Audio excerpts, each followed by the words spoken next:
Baik, ini berita gembira buat penganut agama Hindu sempena sambutan Thaipusam pada 1 Februari ini.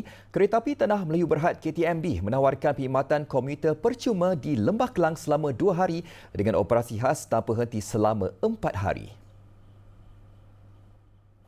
Tambang percuma ini akan bermula pada 12.30 malam sehingga jam 11.59 malam dengan mekanisme imbasan keluar check-out melalui pintu automatik ACG. Jadi bagi tempoh 2 hari ini, kita menjangkakan kapasiti penuh penumpang dengan unjuran sehingga 450,000 orang akan menggunakan perkhidmatan komuter untuk berulang alik di Batu Cave. Lok berkata, KTMB turut menyediakan perkhidmatan tambahan KTM Komuter yang akan beroperasi 24 jam bermula 30 Januari hingga 2 Februari 2026. Menurut beliau, inisiatif ini dijangka memanfaatkan sehingga 700,000 pengguna.